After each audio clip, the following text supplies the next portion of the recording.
What we really want to do on our properties when it comes to setting them up, sure, we want to help the deer.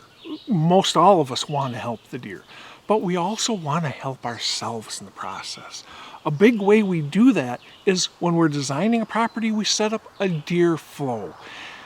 Right now, you can hear a vehicle go past in the background. Why? Because I'm no more than 100 yards, heck, I'm 70 yards off the road. What I did here is we have this nice little ridge running right here. Back behind me is a swamp. Okay. The back side of this property is just a small real world property, 80 acres. The back side of this property is really, really good, but how do you get to the back side without exploding the thing? In this case, you really can't. Okay. So I have the back side set up, but I want to do most of the hunting on the front side. So I'm going to go ahead and set up a flow.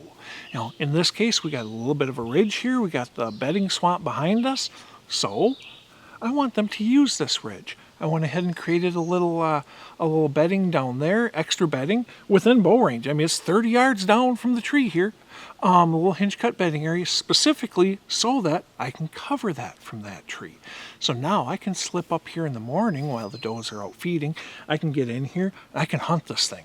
And when the does get up at 9, 10, 11 o'clock to shift off to do a little browsing, I can crawl down, slip out of here without them ever knowing that I was there. Low impact stands do not happen by accident in nature very often at all. Luckily, when we are setting up a property, we can set up that property in ways to create these low impact stands that you can hear the vehicle go by again in the distance because we're just off the road. So I can get in here and I can hunt this over and over. As long as the wind's blowing anyway in this direction, I can hunt it again and again and again and again.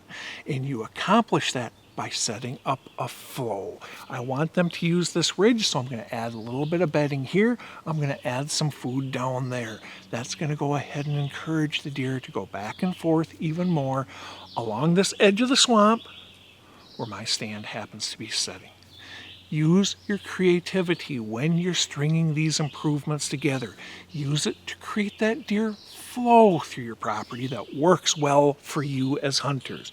Always remember, if they do not see you, if they do not hear you, if they do not smell you, they have no idea you were ever there. And as long as they don't know you're there, as pressure builds, the deer go like this to our ground because we hunt it intelligently, and that is a huge advantage, and it all begins with setting up the appropriate deer flow.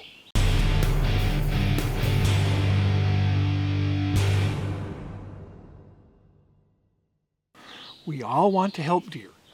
We want to, most all of us that are into this habitat improvement stuff, we are trying to help the deer as much as we are trying to help ourselves.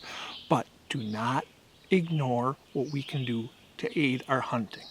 A big way that we can aid it is to create a deer flow through our property that leads them past high odds, low impact stands. You do that, you can hunt a 40, a 20, even a 10 acre property over and over and over again.